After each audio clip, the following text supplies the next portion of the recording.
Slodziesmas bijumā ir 64 gramu. Jā.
tā var būt mūsu sirds, tā var būt mūsu attieksme. Un tas, ka jūs esat šeit, un ka jūs gribat šeit nākt, tas jau ir tāds mazs augļītis, kuram ir iespēja izaugt varbūt pa lielu augu. Un ir labi, ka mēs varam šorīt iesākt ar pateicību. Un es aicinu, ka mēs arī to varam iesākt ar pateicības lūgšanu, un tad es aicināšu šodien priekšā lasīt Dievu. Dievs, paldies par šo rītu. Paldies par iespēju būt tavā namā. Paldies par iespēju nākt un dzirdēt tavu vārdu, kungs. Ļauj, Dievs, ļauj mums to sadzirdēt. Ļauj, ka mēs gribam to sadzirdēt, to piedzīvot. Un ļauj mums sajust to, ka tu vēlies kalpot mums, jo šis ir Dievs kalpo jums. Tās tu saprats mums no tevis. Un palīdz mums to arī piedzīvot savās sirdīs. Palīdz mums to piedzīvot caur tavu vārdu, caur to, ko dzirdēsim, to pārdomāt, paturēt un aiziet ne tādiem, kādi atnākuši, bet no jauna kaut ko saņemtuši. Lūdzies tavā vārdā. Āmen. Tā, Viliem, droši nāc priekšā. Droši to mikrofonu. Mēs lasīsim no vecās derības pravieša Habakūka grāmatas dažas domas. Un pagaidām palieciet sēdus un ieklausieties tajos satriecošos vārdos. Bija cilvēks, kuram bija tuvs attiecības ar Dievu, un viņš jautā Dievam, kāpēc tāda netaisnība, kāpēc, un tad viņš saņem atbildi, ka būs vēl daudz briesmīgāk.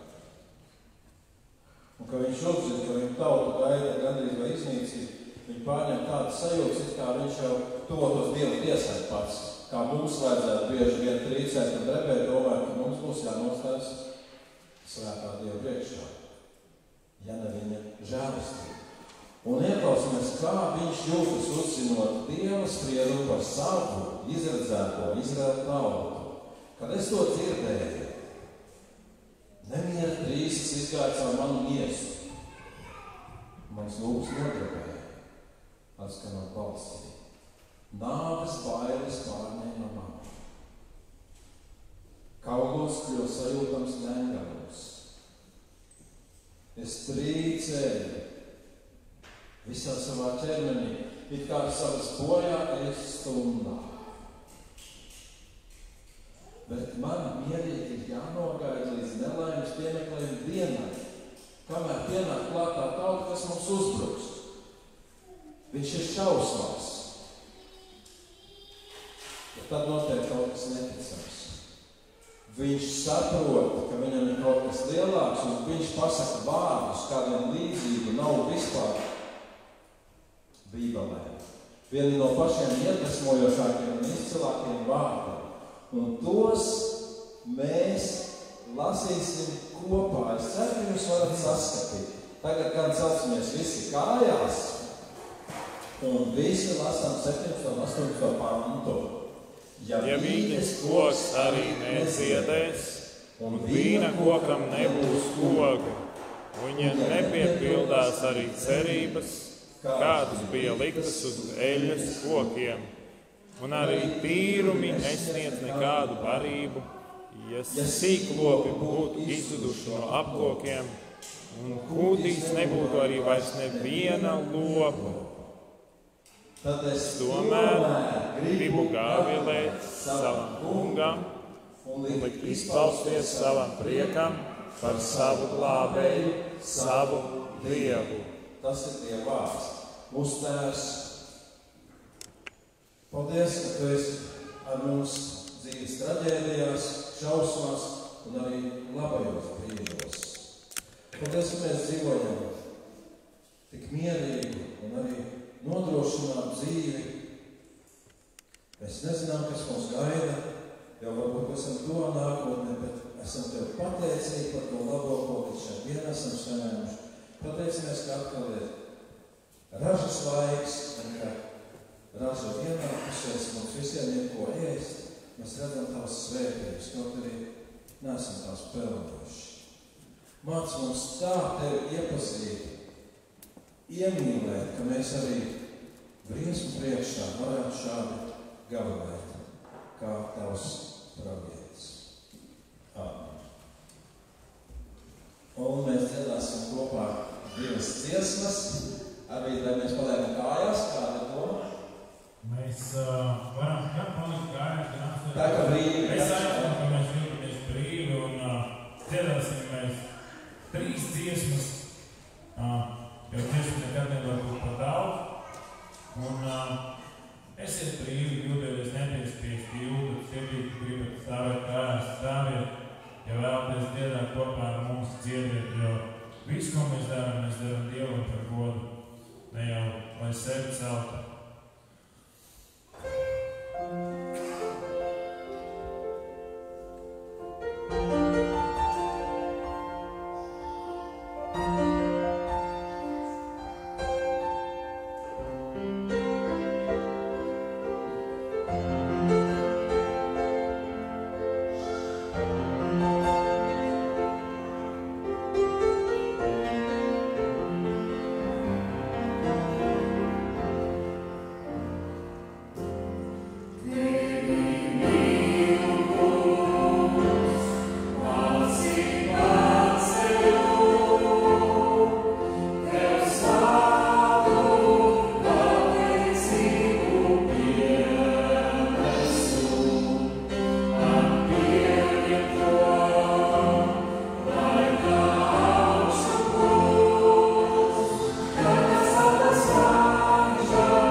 Sing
Dievs, tik daudz ir par ko pateikties, un vienmēr gribas par kaut ko sūdzēties.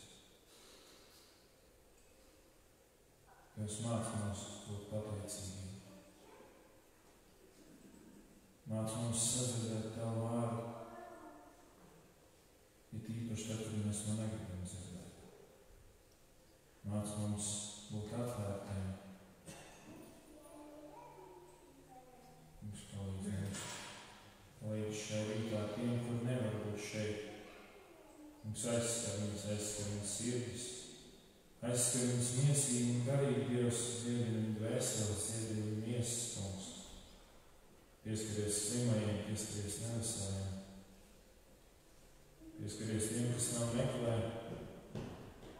tiem, kas ir nomaldījušies, tiem, kas augst pēc Tevis, un tiem, kas nav nezina Tevi, kungs.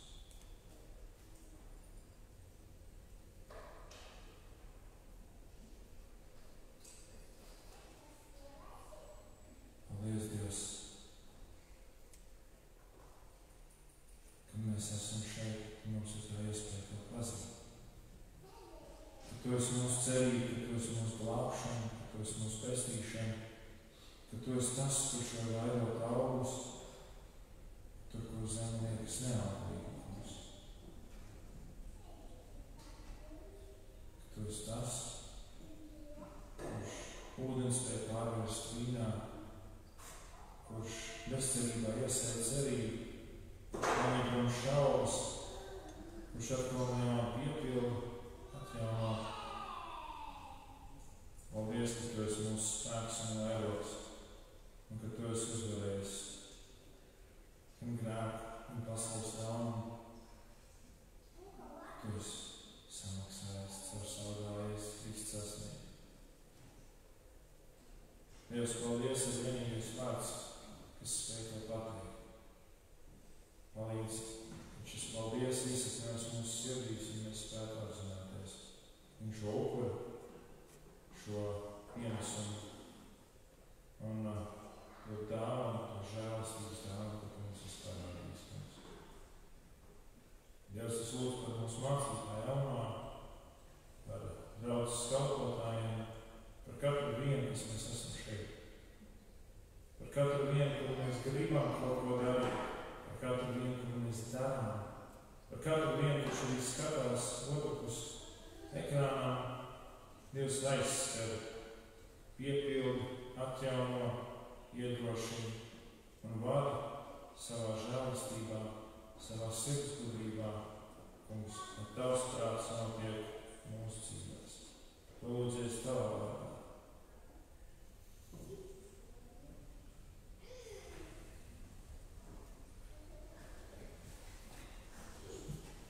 Un tagad būs vēl kāda priekšnesuma dziesma,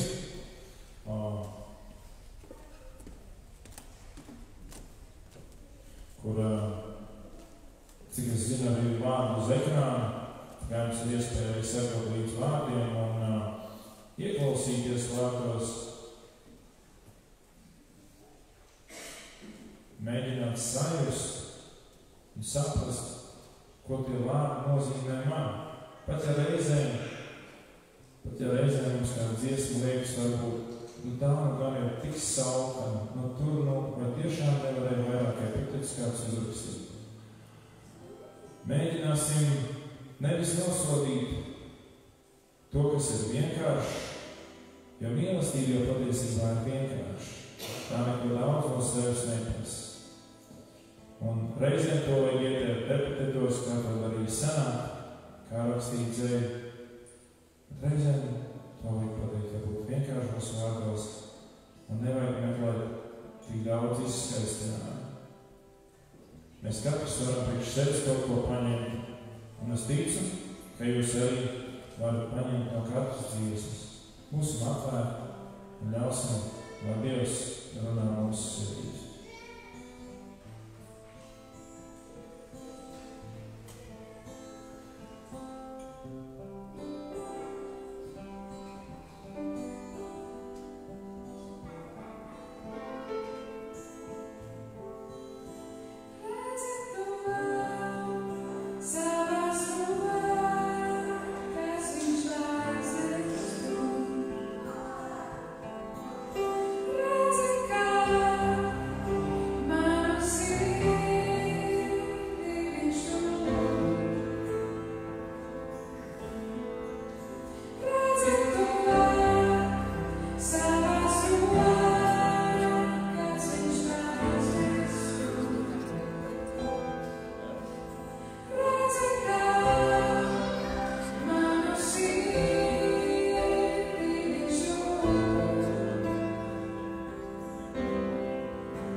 Pirms kādiem gadiem mēs ar automašīnām devāmies ceļojumā uz Krieviju un izvēlējāmies tādu mazu robežu pārvākšanas punktu, lai izvairītos no liekas gaidīšanas.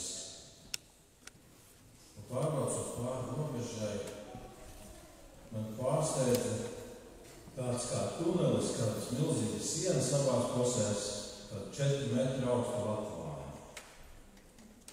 kilometriem. Pēc tam mēs braucam tālāk Pēterburgas virzienā, un nekā lauksaimniecība nav neko. Visi lauki ir pamesti, nekopi, aizauši. Nevienu lauksaimniecības dzīvnieku, nerunāt par ganāmpulku, mēs neredzējām. Un jāiem veikalā, tur viss līdzīgi kā pie mums. Visa kā pa pilnam. Un tad mēs jautājam, bet kā? Lauksaimniecība nepastāv, bet veikala pilni. No kurienes tas viss? No Somijas, protams.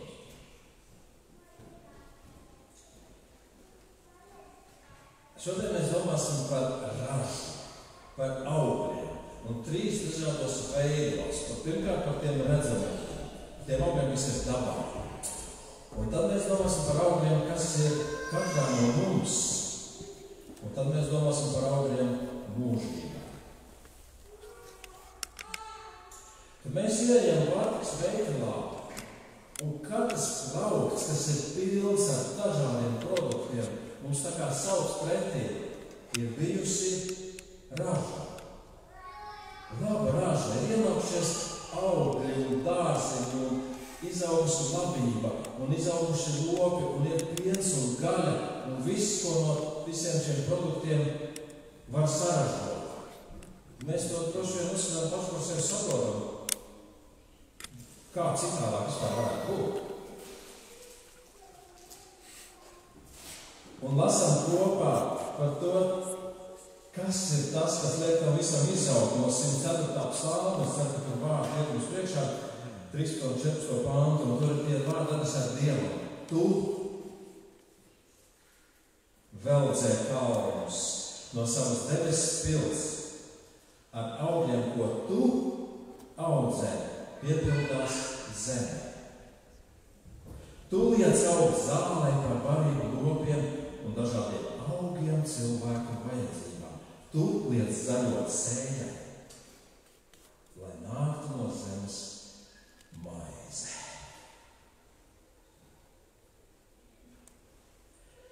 Mēs dzīvojam tādā kā pārpilnības laikā, bet kādi no mums atceras laikus, kad, piemēram, baltmaize varēja dabūt tikai valsts svētkos un normēti.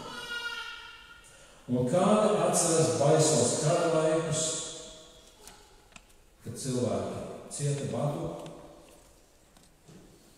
un tie māca saviem bērniem un mazbērniem, ja maizīti nokrīt zemē, pacelt to un noskūpst. Mans sievas vectēvs bija izsūtījumā Sibīrijā. Es viņiem devu tādu kāpostu lapu virvu. Un ik reizi saņemot šo porciju, katrs sapņoja, ka viņa bļodiņā atradīsies tārps, kāpurs. Tā bija viņa lielākā cerība. Mēs pieejam pie savu leduskapja, un parasti tur ir rezerves. Katreiz atverot durvis, mums vajadzētu teikt, Dievs, paldies. Mums viss ir. Jo, diemžēl, mūsu netaisnīgajā pasaulē, kurā dzīvojam šajā 21. gadsimtā, ir neskaitāmi cilvēki, kas cieš pārtikas trūkumu un badu. Un šādu cilvēku skaits pasaulē absolūti neticams. Es to nespēju aptvert. 800 miljoni pār tam.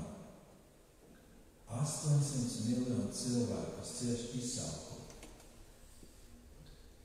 kuriem bērni raud, lūdz ēst, un ēdiena nav.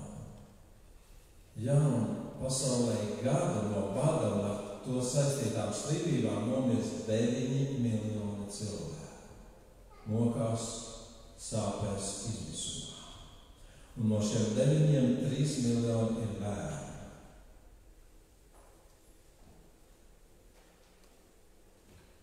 pašā laikā pārtika, kas tiek saražota, apmēram trešdaļa tiek izniekota, izmesta vai pat iznīcināta tajās valstīs, kur pārtikas pietiek. Bet tagad iztēlosimies tādu pilnīgi reālu, absolūtu krīzi, kas nebūtu nav neiespējams šajos laikos. Veikalu plaukti paliek tukši, un arī naudas mums vairs nav, un par to arī neko vairs nenopirkt. Un valda posts, nekā nav. Ko mēs teiktu Dievam? Bet tad mēs tā kā nepieņemam, ka viņš ir mums parādā nodrošināt dzīvi, ka tas ir viņa uzdevums, mums visu to, ko mēs vēlamies. Reizēm mēs tā uzskatām. Un tad šis neticamais piemērs no cilvēka, kura vārds arī skan tā mazliet neparasti, Habakuks. Viņš dzīvoja pirms vairāk nekā 2500 gadu. Un tad, kad viņš sāk Dievam jautāt, kāpēc pasaulē valda tik daudz netaisnības, tas, ko viņš saņem, ir tas, ko viņš vismazāk būtu vēlējies dzirdēt. Dievs viņam atklāja, ka viņa tauta tiks iznīcināta. Tiks iekarota, slepkavota cilvēki, ir piedzīvojusi nežēlību, sadistisku vardarbību, tiks aizvesti gūstā. Un iestāsies bats.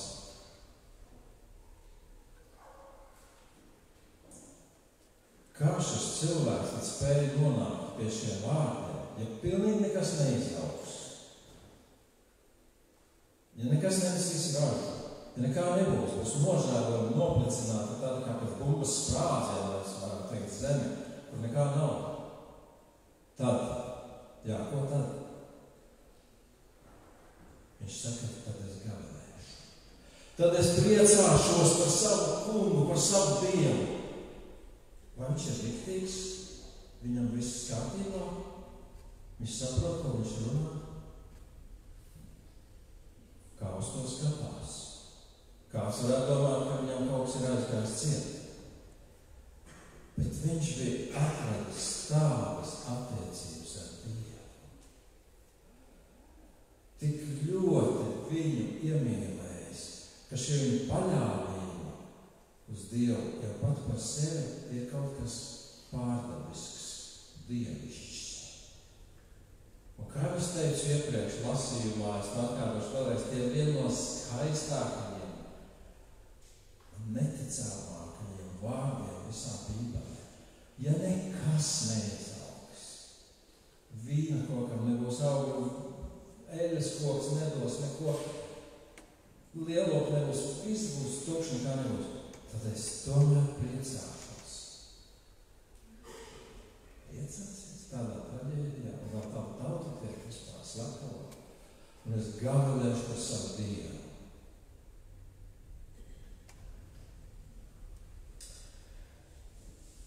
Vai viņš mācēja būt pateicīgs nevien pārpilnībā, bet pat traģēdijā.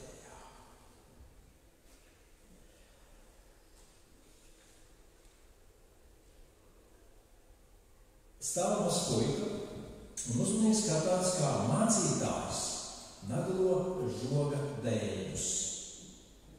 Beigās mācītājs neizskatās un saka, ka laikam puika grib kļūt par galvenieku. Nē, man vienkārši interesē, ko mācītājs saka, kad uzsit sev pa pirkstu. Ja mēs uzminām ziediņam, puķītei, kas guļ zemē, tad tā izdala smaržu.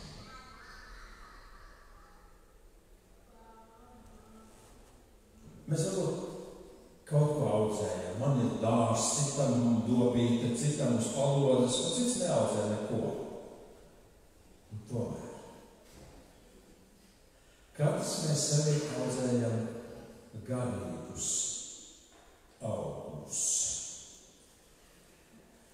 Un es lasu 2. Korintiešu vēstules 9, 10. pantu. Bet kas dod sēklu sējējam, maizi ēdieniem. Kas tas ir? Tas arī dos un vairos jūsu sēdi un liks pieaugt jūsu taisnības augļiem. Šie vairs nav tikai tie augļi, ko mēs realizējam savā saimniecībā vai dārziņā. Šeit runāts par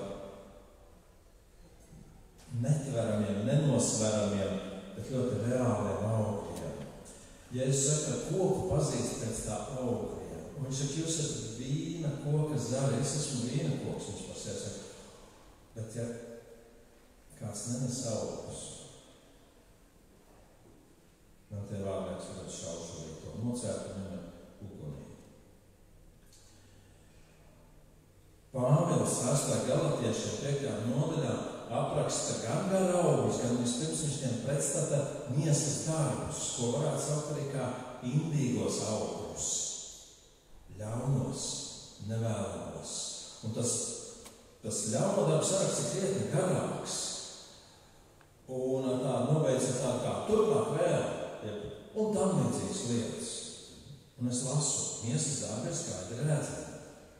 Tie ir netiklība, nešķīstība, izlaidība, kalpošana elkiem, pūšļošana, ienaids, tāda briesmīgi redzama grēka. Tālāk sakot tādi, kas jau arī kristiešu vidū varētu ir labi iemitināties.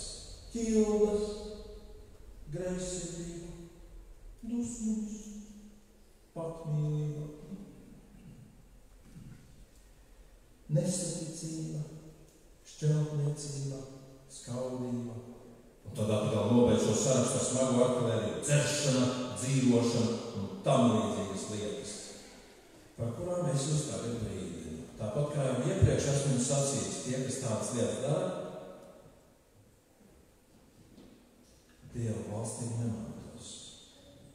Un tad seko šis gara auglis, tā kā viens tāds ķekars, kas sastāv no 9 sastāvdaļām. Mēs esam priekšā banānu ķekars, tie, kas redzat iztēlojumus kādu milzīgu vīnogu ķekaru, ja? Tas ir tas auglis. Un tad tur ir šīs īpašības uzskaitītas. Es domāju, ka tas nav viss, bet tāds jauks ļoti mīlestība kā pirmais. Un iespējams, ka viss pārējie izriet no tā. Tad tur ir prieks un miers. Tas vieglāk atcerēties. Mīlestība, prieks, miers. Tad ir pacietība, laipnība, labprātība, uzticamība, lēnprātība, atturība, jeb pašdisciplīna. Pret tādām lietām nav bausmības. Tie, kas ir Kristu un Jēzus krustā piesuši kopā ar kaisnībām un iekārēm, Pāvils nobeidz šo domu. Tie, kas ir Kristu. Kad mēs patiesi sastopamies ar dzīvo Dievu dēlu, mūsos notiek dziļa pārmaiņa.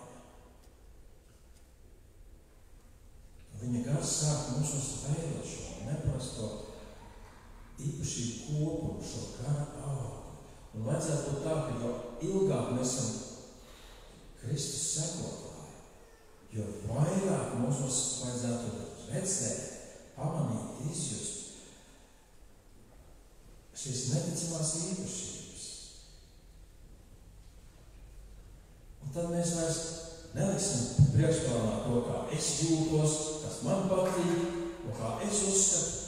Mēs ar prieku varēsim pieņemt citus, pat ja viņi ir atšķirīgi no mums. Tā nav tikai tāda izvēlos to vai to. Tas ir tik nopietni, ka Pāvils saka, nav nekāds joks, un jūs nevarat šiem miesas darbiem sevi izpausties savā dzīvē. Jūs nenonāksiet nekad Dieva valstībā. Kur? Tā.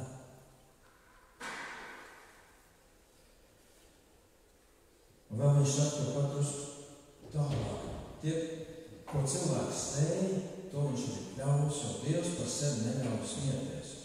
Kaut kā mēs varbūt esam dzirdējuši, ka viens otrs pasmējās. Ja tas tu Dievs esi tāda kāpā. Kaut kad šādi iespējas smieties beidzas. Un tāpēc man nopietni jādomā, kādi augļi attīstas manī. Vai tās ir šīs nezāles, šie indīgi augļi, šie miesas zāļi, vai tas ir gara augļus. Jo mēs visi jau plāni dzīvojam, ka ir rēcīgā miesā. Un mūsos notiek šī cīņa. Bet noteikti mums būtu jāatļauj tam, kurš ir stiprāks, veidot viņa īpašības mūsos. Par augļiem, kas paliek mūžībai. Tuksnesī, kur nav ūdens. Vislielākais noziegums ir zināt, kur atrodams ūdens, un neteikt par to. Vai mēs stāstam tiem cilvēkiem ap mums par to dzīvību, ko esam atraduši Jēzu Kristu, par mūžīgo dzīvību? Bieži vien mūsdienu cilvēki par to pasmies, to nolaid. Tas jau nav Dievs, kas tev tur kaut ko izmainījis, kā man šodien teica kāds no jums. Tas ir tāds gribas spēks. Un viņi nevēlas dzirdēt šo glābšanas vēsti, viņi paši ir pietiekami labi tādi mēs kā cilvēki, kā sabiedrība jūtamies. Cilvēks jau kopumā ir labs, un ja no labie darbi ir vairāk, tad viss būs labi. Dievs par jums vērā, ja viņš vispār ir. Un kad mēs mēģinām cilvēkiem teikt šo glābšanas vēsti, tas viņus reizēm ļoti satricina. Man kā cilvēks reiz ļoti stāstīja, žēlojas par savu grūto un netaisno dzīvi, viņš piedzīvo tik daudz nepilnību, grūtību, ļaunumu. Es saku, es nesaprotu, kāpēc man tā viena. Viss man. Un es viņam saku, svinīgi. Nožēlo savus grēkus Dievu priekšā un uztic viņam savu dzīvi. Tā reakcija, kas sekojas, ļoti pārsteigts. Viņš sāk uz mani kliegt. Es tu zini, cik es esmu labs cilvēks, man nekas nav jānožēlo. Es palīdzu pat klaņošiem suņiem un kaķiem un vispār es daru tikai labu.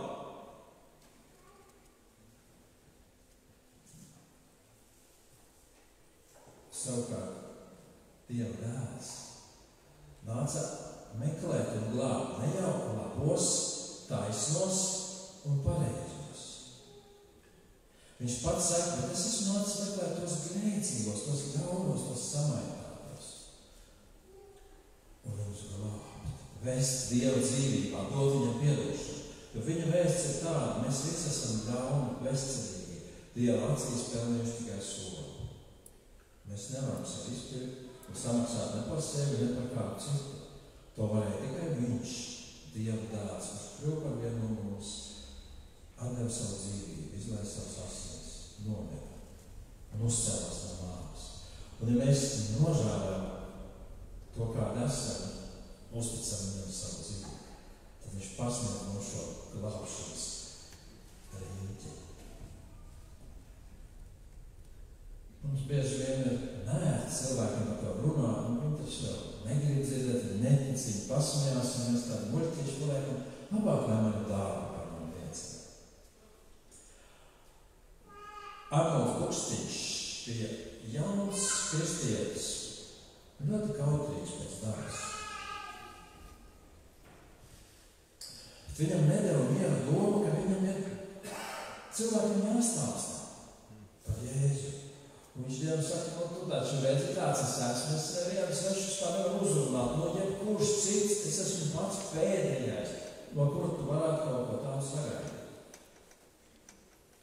Taču viņš lasa, ka visi mēs esam aicināti, visiem šis uzdevums ir dots, iet un darīt par mācekļiem. Un tad viņš ar pukstošu sirdi mēģināja kādu cilvēku uzrunāt. Un tad atkal un atkal.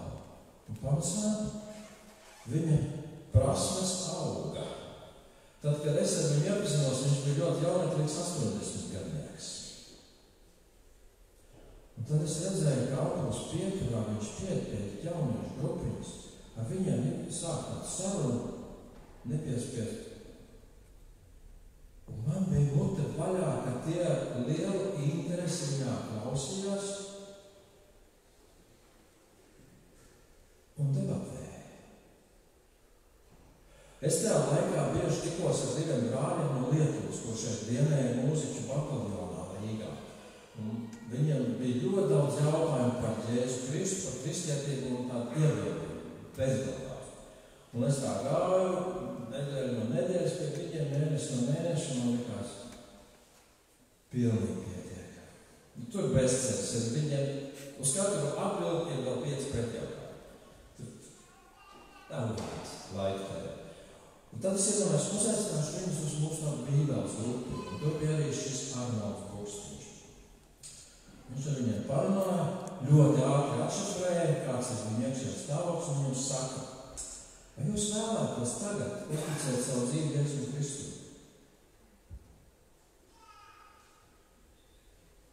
Jā. Un tad viņš jums vadīja grēku lūkšanas, grēku nožēlas lūkšanā. Un kaut kas viņos katrā notika. Viņos ienāca šis reālais Jēzus savā spēkā sāka mums mainīt. Un viens no šiem brāļiem vēlāk kļuva par mācītāju, par misionāru un jaunu draugu dibinātāju Lietuvā.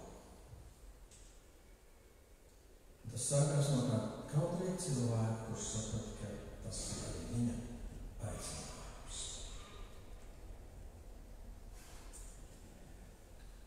Man šķiet, ka visām šīm 3 lietām mūsu pateicībām par to, kas mums ir, vai par to, kas mums pietrūkst. Mūsu iekšējiem augļiem, kas veidojas mūsu personībā, un mūsu augļiem mūžībā, tiem cilvēkiem, kuriem mēs varam palīdzēt atrast Dieva ceļu. Visam pamatā ir īpašas attiecības ar Dievu, kā tas bija šajā Habakuka gadījumā. Viņš tik ļoti uzticējās viņam, viņš bija atklājis viņa personības nepārvaramo burvīgo spēku, Dieva skaistumu, ka viņš vienkārši teica, vienalga, kas notiek visu pasauli saglūt, es joprojām gabalēšu par Dievu. Tad es domāju, kurš cilvēks ir tāds lielisks piemērs, un jā, tas ir viņš, šis bijušais saules, šis killers, šis tāds kā mafijas leprauds, reliģisks cilvēks, kurš ienīda visus, kas nepiekrīt viņu uzskatījumam. Viņš uzskatīja, ka pārējiem nemaz nav tiesība dzīvot, un viņš tos kristiešu ģimenēm vienu arestēja un sūtīja nāvē. Un cilvēki no viņu vārdu padzirdot jau baidījās, un viņš tāds naida un nāves draugu pārpildīts, un viņš ļācās tā indē. Notika neticamais. Neviens požu gaisma, bet pats Jēzus viņu aptur šādā viņa nāves misijā un saka, kāpēc tu mani tu vajā? Kas tu tāds esi? Es esmu Jēzus. Un tad šis cilvēks iepazinās ar šo Jēzu un ļauj viņam pārņemt savu personību, savu dvēseli, savu dzīvi. Un visā šajās 3 jomās es skatos no kaut kas neticams, kāds parauga. Es māku dzīvot trūkumā, un es māku dzīvot pārpilnībā. Es spēju būt pāri šiem apstākļiem. Un tad viņa šī mīlestība, šie augļi, agrāk viņa vārdu vien baidījās, vēlāk viņš kaut Pāvils. Tad cilvēki vēlāk teica, viņš ir bezsobītis. Viņš tāds bezspēcīgs, ja ierodas pie mums draudzē. No viņam nav jābaidās. Viņš jau nav nopietni ņemams. Viņš ir tā vēstulēs, ka mums krata pirkstu, bet kāda viņš tāds pārāk maigs. Tik ļoti liela bija viņa mīlestība uz katru cilvēku, kāda to noturēja par nespēku. Un viņam nebija nekā svarīgāk dzīvē, kā kaut dažus cilvēkus ievest Dieva valstībā. Kur vien viņš gāja, viņš visur saskatīja šīs iespējas, visur cilvēkiem stāstīja. Un darīja to tik prasmīgi, kā reti kurš. Čak es esmu visiem kļuvis visi, ja tie ir mani tautieši, tad es esmu kā viņu tautietis, ja tie ir sveštautieši, tad es ļoti labi pieskaņos arī viņu domāšanas veidā. Un man ir viens mērķis, lai katrā gadījumā kādu iegūtu Dieva valstībā, lai kādu mantotu. Un tāpēc šajos Pauļas svētkos mums visiem jādomā, kādas ir manas attiecības ar pašu Dievu. Vai tās ir lielākas par apstākļiem, kas ap mani, vai tās man veido pateicību, veido šos augļus un liekas darboties, lai radītu augļus mūžībā. Lūksim Dievu. Mūsu Tēvs, Tu esi tas, kurš visu radījis. Tu izplānoji arī mūsu zemi, ar visu tās skaistumu, ar visu, kas uz tās dzīvo un aug. Un Tu liec katru gadu būt ražai, ienākties visam, nobriest, izaugt. Tu mums dod mājas, Tu mums dod visu, lai mēs varētu dzīvot. Un mēs šajā pasaules daļā dzīvojam tādā pārpilnībā. Mēs bieži uzskatām, ka tā arī esam to pelnījuši. Mums paldies par šo nepelnīto dāsnumu, kādu mēs sastopamies ikdienā. Mums visiem ir ko ēst un atklājā. Kungs pārbauda manu sirdi un ikvienu mums parāda, kādu augļu un kādu miesas darbu tur ir. Un piedod par visu to, ko es tev sāku. Un vairo mani audzē vairāk šo savu brīnišķīgo garu augļu. Un svētī mūsu centienus uzrunāt tos cilvēkus ar mums, viņiem parādīt ceļu pie Tevis. Darbojies, runā uz šiem mūsu laika vietiem, ļauj katram saskatīt to, ka Tu esi aiz visa un ka pēc šīs dzīves katram mums ar Tevi jāsastopas. Kungs, mēs neviens Tavā tiesā nepastāvēsim. Bet Tu esi devis mums savu žēlastību, Tu esi sadevis savu dēlu. Ja es paldies Tev par Tavām izlietām asinīm, kas nomazgā mūs no grēkiem. Kungs, palīdz mums iet tālāk, izmantojot to laiku, ko Tu katram vēl esi svēs, tā kā Tu to vēlies. Āmen.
lieliski iedrošinājumu vārdu. Ej un nebīsties. Par ziņojumiem, kā jau katru pirmdienu, jūs zināt, ka lūkšana vakari, 6:00, ir kāds aizlūkšana vajadzības, vai jūs jūtat sirdī vēl, ka jūs vēlaties pievienoties šim lūkšana vakariem, tad droši var aizbūvēt Viktors vai Pjālfona, vai arī rakstiet Elmāram, ieskatieties, nākat esat kopā, jo lūkšanām ir liels spēks. Tāpat ir arī 40 dienas ar mērķi. Šis kurs, tāds, varētu teikt, dzīves ziņas kurs, sevis iepazīšanas kurs, lai labāk arī saprastu, ko Dievs par mums domā un kā mēs izskatāmies Dieva acīs. Tad ir iespēja noteikti pieteikties, es domāju, tāpat pie Viktora, pie Elmāra, kuri tad jums varētu palīdzēt atrast kādu grupiņu, kurā būt. Vai jūs jūtat sirdī kādu vēlmi, ka jūs varētu būt viens no vadītājiem, tāpat droši pieskaties pie Viktora, Elmāra, varbūt pie Viljana. Protams, svētdienas dievkalpojumi, mums 11. kā ierasti, un 10. no rīta pīklūkšanas, bet 18. oktobrī mēs svinēsim mūsu draudzes gadsvētkus, kur mums būs daudz ciemiņu, skaistas mūzikas, dažādas mūzikas, un to visu darīsim Dievam par godu. Tāpat paldies par jūsu ziedojumiem, paldies par to, ka jūs atbalstat draugus gan finansiāli, gan garīgi savās lūkšanās. Rēzburē tur ir ziedojuma kase, kolektis trauks lielais, un jūties brīvi, un jūs varat tur atstāt savu ziedojumu. Un es zinu, ka noteikti Lūdzu skatās, un Lūdzu parasti ir viens no tiem, kurš arī ieliek WhatsApp grupiņā, kur jūs varat atbalstīt mūsu draugu, arī caur pārskatījumu. Paldies jums! Un noteikti, kad var aicināt visus celties kājās, jo šī dziesma pavisam labi zinām, un dziedās kopā.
Pēc dievkalpojuma, kurš to ir noslēgsies, visi pacienāties, jo tas notiek tāpēc, ka tāpat mēs stāvam runājam, un tā kā kafejnīcā mēs nevaram nodrošināt šos 2 mērķus, tad tas notiek šeit.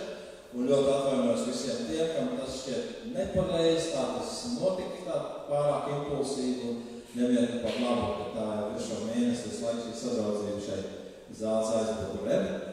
Un mēs esam pateicīgi par to, ka mums ir ko ēst, ko cienāt vienam otru. Un tagad svētīšanas vārdu. Jēzus Kristus žēlastība, Dieva Tēva mīlestība un Svētā gara sadraudzība, lai ir un paliek ar mums visiem, tagad un vienmēr. Sveiksim viens otru, pateiksim kaut ko mīļu un jauku un vēlēsim viens otru Dievu klubu. Sveiciens ļaujas svētos!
Finish.